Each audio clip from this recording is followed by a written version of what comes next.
Welcome to the JMC Network Newscast. I'm Laura Benson. And I'm James Clark. Social clubs gathered on the lawn outside of the campus center in order to attract future pledgees. A new rule has been made to the pledging process. Mark Jackson told the Optimist women will be required to attend at least one rush for each club in order to pledge next fall. This rule changes only for the women in order to hope to bring up numbers of pledging participation. Around 330 women are registered to pledge next fall. That number is down from last year's 400. More rushes are to be scheduled until the pledging next fall. Dr. McCaleb was celebrated last Monday for 50 years of service at ACU. However, he's not even retiring. In ACU's 108-year history, he is one of few to have worked this long at the university. His career here at ACU has included administrative leadership of fundraising and development, public relations, student life, and athletics. Today, he serves ACU as the Vice President of the University, Executive Director of the Center for Building Community, and Professor of Management.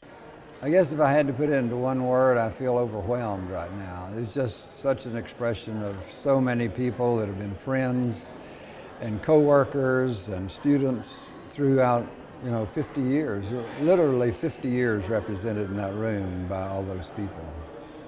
To celebrate this remarkable milestone, a baseball-themed luncheon was thrown in his honor. Spring sports make a comeback to ACU. For these stories and more, let's check in with Sharon Morowski at the sports desk. Shara? Thanks, James. ACU baseball earned its second conference series win against Stephen F. Austin last weekend at Crutcher Scott Field. The Wildcats went 2-1 in the series, losing 8-12 Friday, but coming back to win 8-6 on Saturday and 3-0 on Sunday. In Sunday's game, sophomore pitcher Garrett DeMeyer threw the first 9-inning shutout for the Wildcats in over 9 years. DeMeyer allowed the Lumberjacks to hit just 4 singles and didn't walk any man during the game. The Wildcats suffered a 4-7 upset against McMurray at Crutcher Scott Field Tuesday, where Vice President Dr. Gary McCaleb was honored for his 50 years of service at ACU. ACU led 3-2 until the Warhawks scored 5 runs in the 6th inning, throwing the Wildcats off for the remainder of the game. ACU will be back in action this weekend on the road against Houston Baptist. ACU track and field attended the John Jacobs Invitational at Oklahoma University last weekend. Senior Kerjon Baptiste won in the hammer throw with a distance of 216 feet 8 inches on his 3rd attempt. The closest competitor threw just 196 feet 9 inches, leaving Baptiste with a comfortable victory. Sophomore Jonathan Farquharson joined Baptiste, winning the 100-meter dash, while freshman Kenzie Walker also placed first in the pole vault. ACU men's team scored 108 points, finishing as runner-up to host team Oklahoma. ACU softball was on the road last weekend, dropping their 5th conference series of the season against Sam Houston State. Freshman Kyla Simmons scored a home run in the top of the 3rd in Saturday's first game, but Sam Houston responded with 6 runs in the bottom of the 3rd, leaving ACU with a 7-1 loss. The Wildcats came back to win Saturday night's game 4-2, but the Bearcats earned the series-clinching victory Sunday 4-7. This series leaves the Wildcats 18-24 overall and 7-7 in the Southland Conference. For JMC Network Sports, I'm Sharon Morowski. Thanks, Shara. Gardner Lobby hosted their 2nd annual Pancakes for Parkinsons event. The event featured pancakes from IHOP, live music, and t-shirts on sale for $10. All the proceeds from the event went to punching out Parkinsons. Well, my dad has Parkinson's disease, and he has been really involved in the research, like funding for research, and just the entire Parkinson's network, just connecting with other people. He one day, like, threw out the Pancakes for Parkinson's idea to me when I was like a sophomore in high school, and I think he was just kind of like joking, like, you should do that for me, Addison.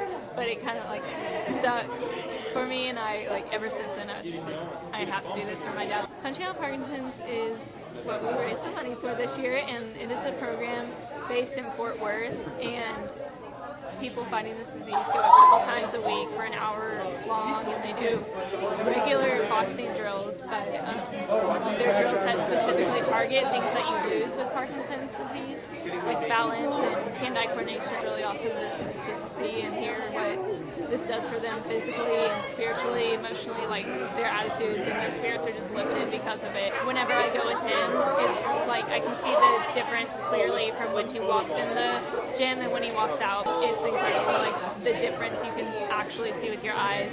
My dad, when he first started getting involved in this stuff, we were just like this is cool, like, but why are you doing this? And he's said, because this disease sucks, and if I can help in any way, even if it's in a future life, like with research, if they find a cure, like, then I'm going to do everything I can. Passionate for this cause because not only does it raise money for people, but I'm also a patient that has Parkinson's. I was diagnosed at 38.